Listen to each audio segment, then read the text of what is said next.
Today, I'm going to be sitting down with one of my favorite players who has taken a chance on himself to come to North America from Spain to compete in challengers.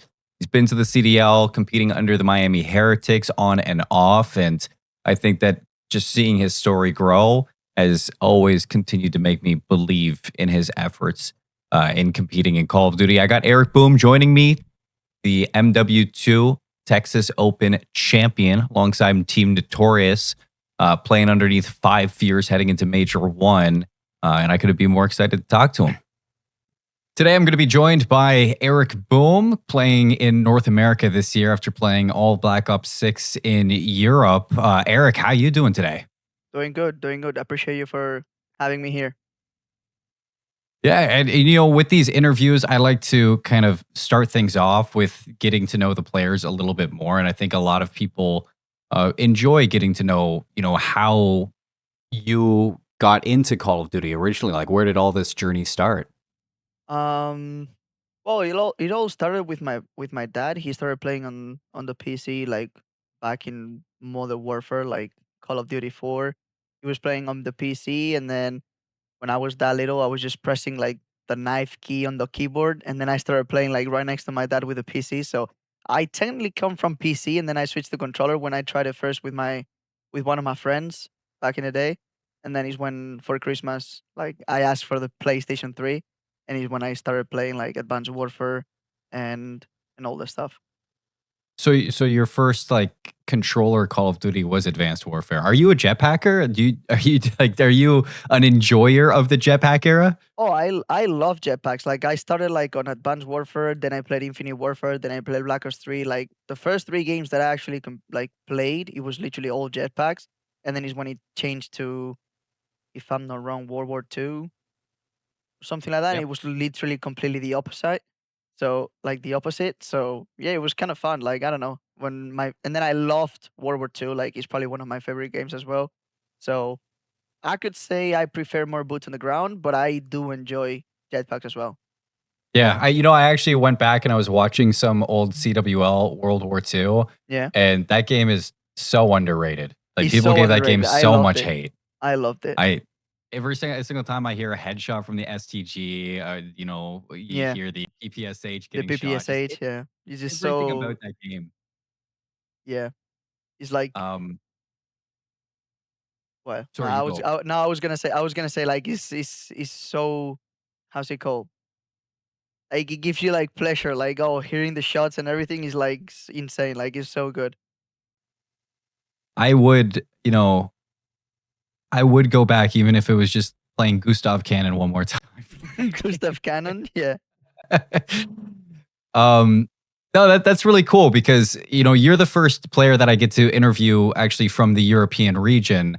And for a lot of these players, especially for those from the UK, there was a lot of life when it comes to competitive Call of Duty in the early stages of the comp scene. But for the Spanish scene, World War II was actually the first year that we actually got to see, Team Heretics actually breaking into the opens. So I kind of want to know from your perspective, what it was like to grow up through the Spanish scene of Call of Duty. I mean, it was like so fun because like obviously like all those heretic players like inspired like a lot of Spanish players to keep competing and keep growing up. And by that time, it was like me and Rancor playing together since Infinite Warfare. Then Vikul came in. Well, Vikul like was already like a huge name when he was like 14 or something like that. And then yeah, me and Rancor started playing together. Then we got like we team up with Vikul, and after World War II, no, yeah, after World War II, I think we played with Real as well. It was the first time we had like contact with Real, and yeah, like basically the kids were me, Vico, Rancor, and Real. There was another kid back in the day, but like now he's I don't know where he is right now.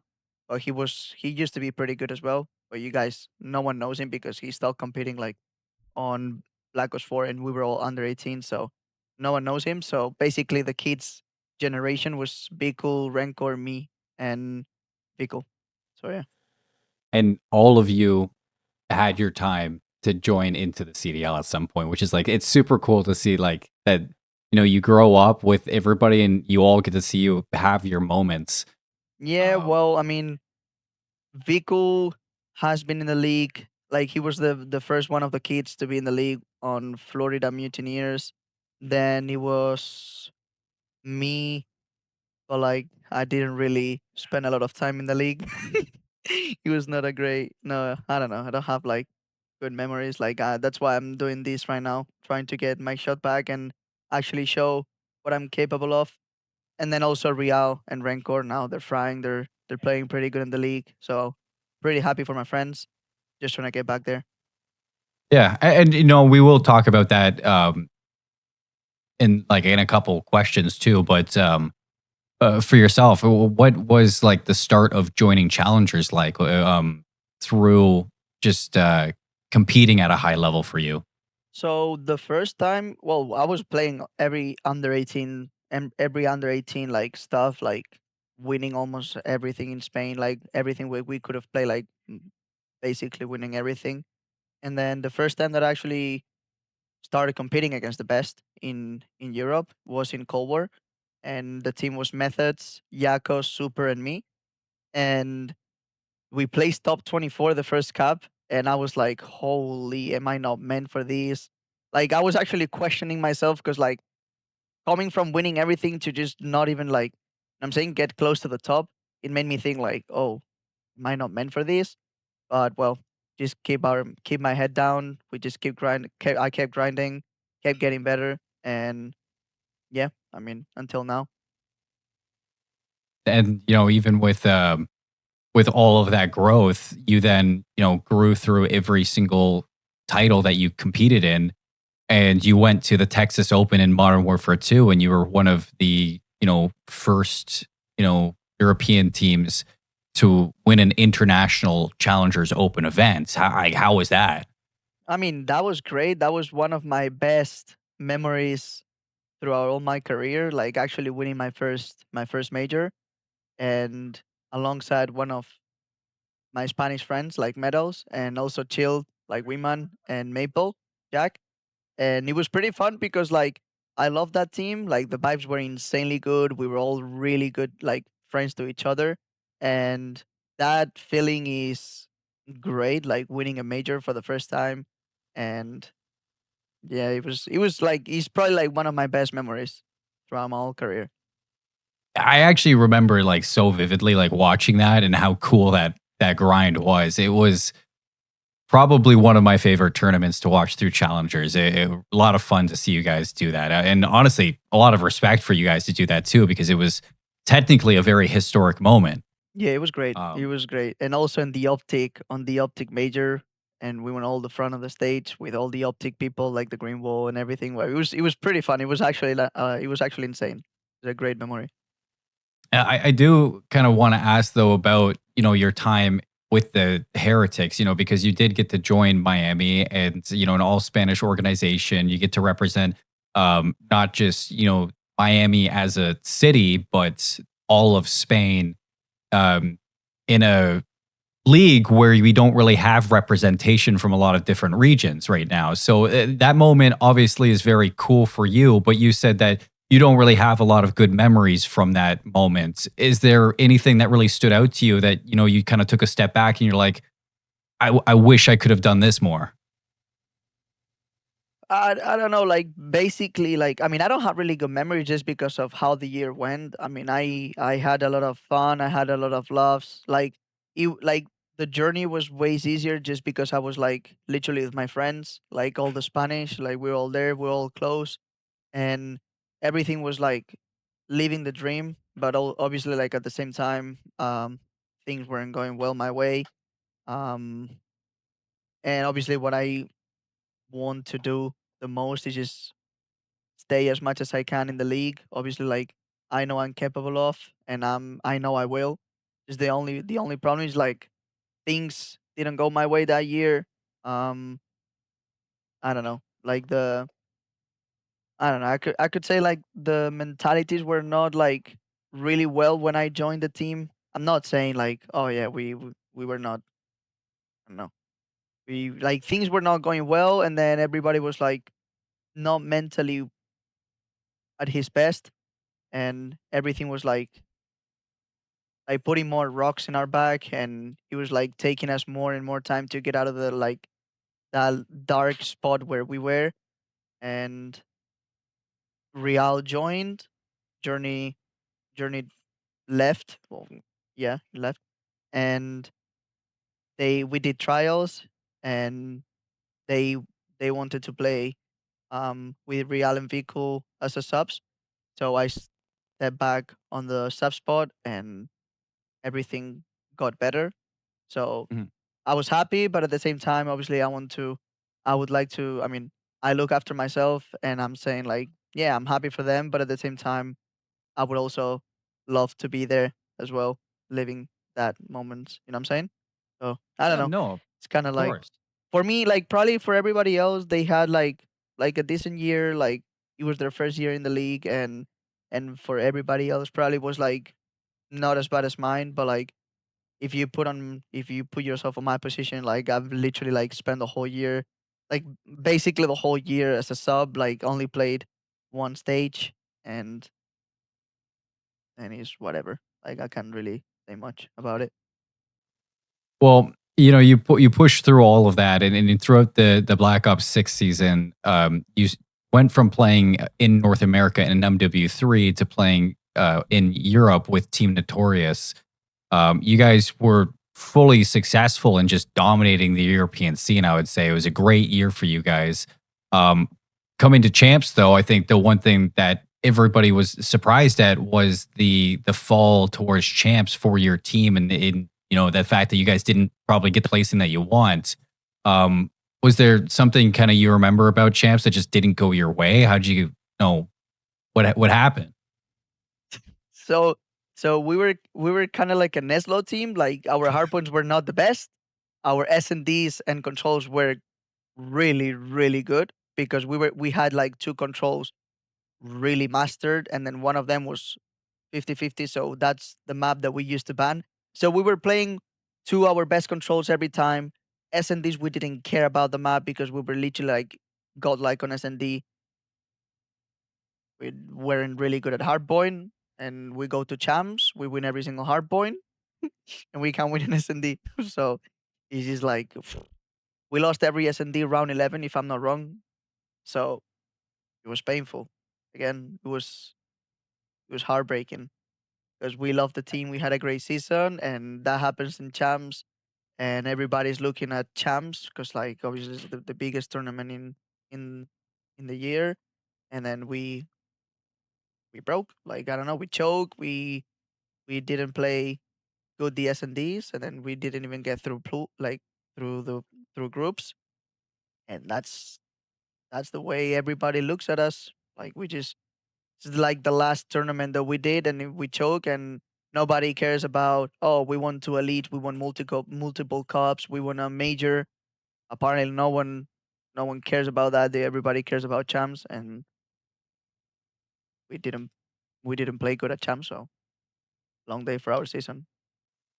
Well, I think the best thing to kind of look at here is, from Black Ops 6 to Black Ops 7, it seems like you've really turned things around as an individual. And I kind of want to ask, is there anything that you were looking into like during the off season to improve yourself heading into Black Ops 7? Where was the growth for you?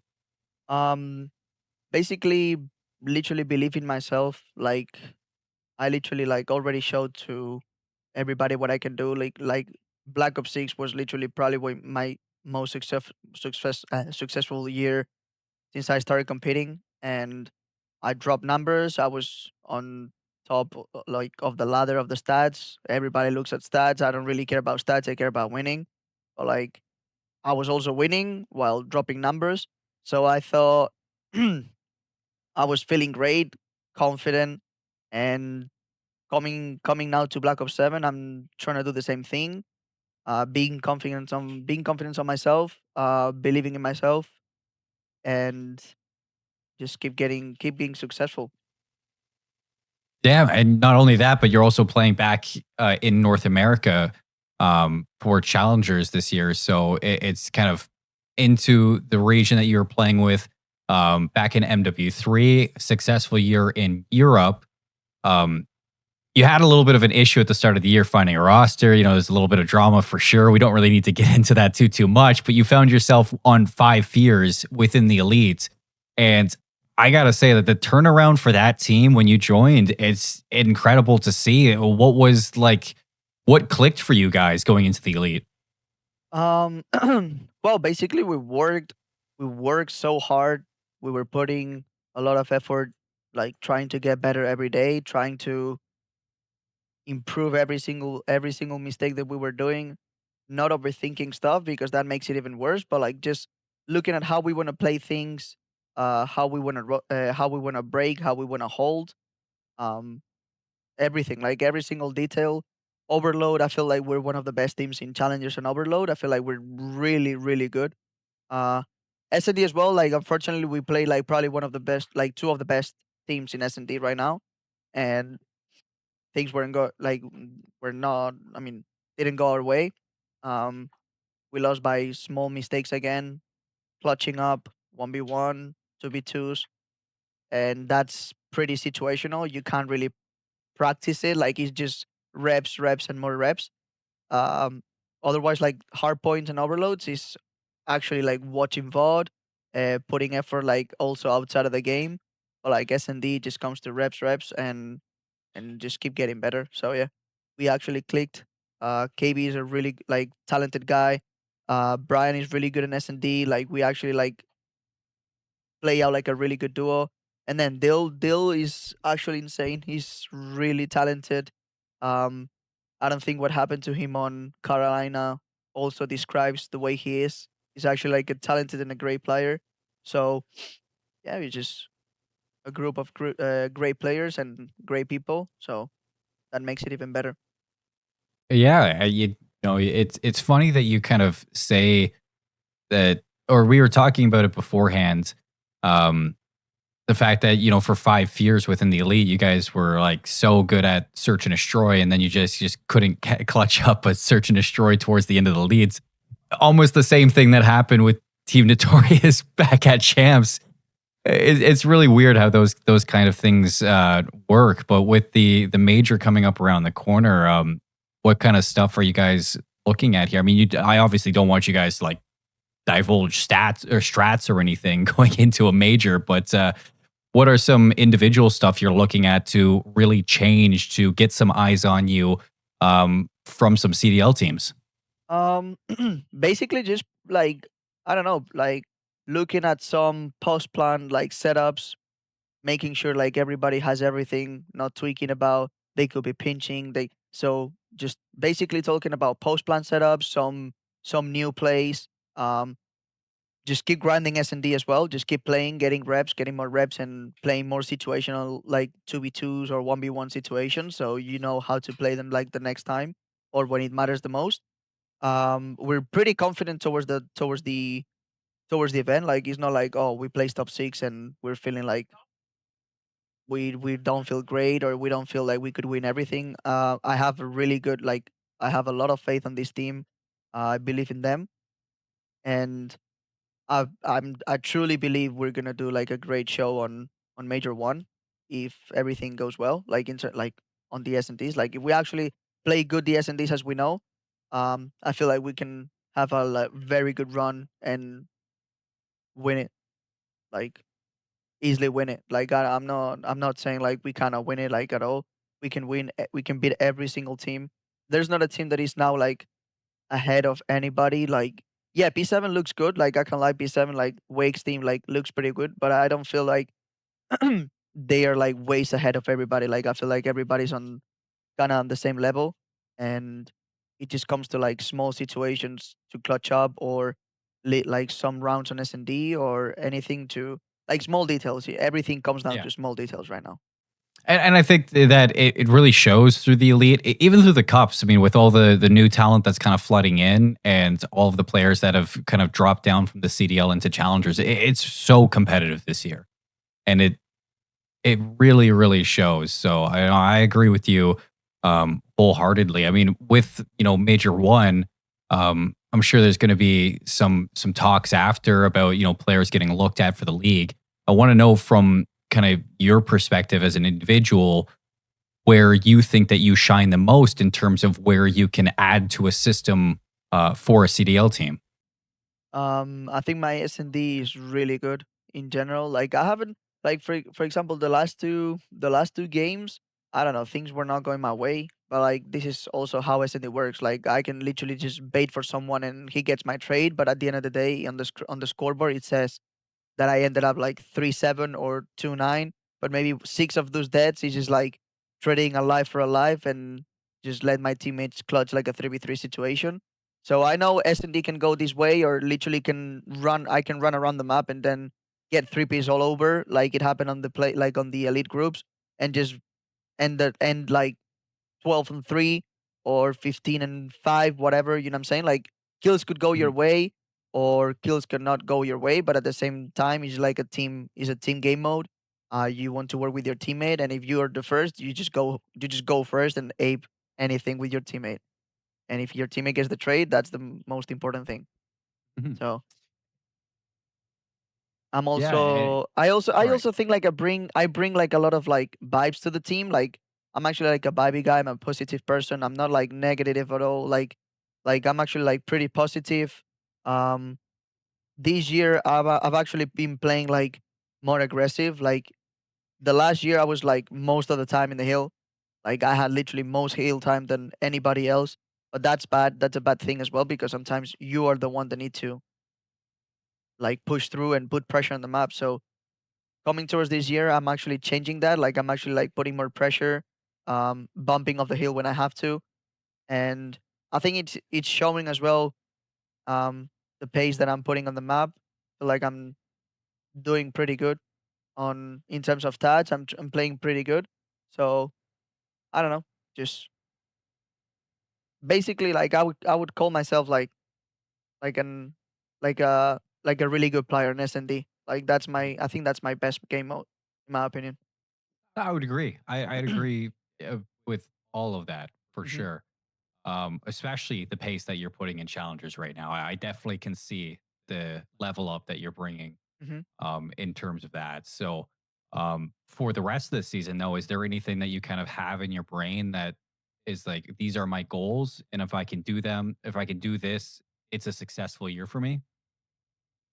So basically, like coming towards this year, I was not expected to come to NA, but Mhm. like an opportunity show up. Um, I was talking with Rafi, with Omid Rafi, and with Jared, the P7, like well, Team Notorious CEO, and I was talking with them. Like I feel like if I stay in Europe, nothing's gonna change. I could have like another successful year, and nobody cares.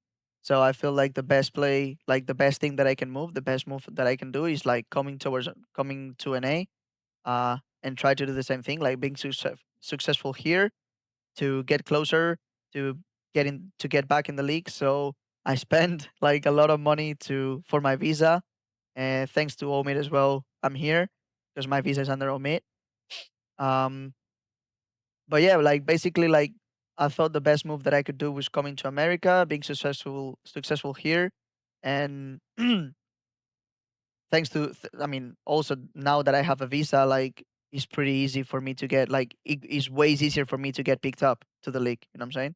So Yeah. basically, my goal literally this year would be get back in the league and actually show what I'm capable of, and that's it. You're one of my favorite players, Eric. I think outside the server and inside the server, I just love seeing you play. It's always a good time. So I really hope that you get that shot again. Um, But as we kind of close out on the interview, I've been asking the same question to everybody. Is there anything that you want to say to the people who are watching? Well, I truly appreciate like everyone supporting me. To all my people, to my friends, EU boys as well. They've been actually supporting me. People like my teammates from last year as well, and I'll try to keep playing like that. Try to be more successful. I think I haven't been like pretty successful right now. Not placing like really good on those tournaments, but I'm sure like everything is gonna work out, and I'll get my shot back in the league and show everybody what I'm capable of. Well, I believe in you. Yeah. Thank you. Appreciate you. if nobody believes in you, Eric, I believe in you. I think you got this one. No, It's okay. it's gonna I be mean, I don't really mind if nobody believes in me as much as I mean, as long as I believe in myself, I don't really care what everyone says. that's a good mindset to have. But I'm sure that there's a lot of people out there that do believe in you, buddy. No, 100%. I know. I know. I appreciate Um, you. but thank you for coming on. Thank you for coming on, and I hope you have a great night. Likewise, buddy. Appreciate you so much. Thank you for the invite.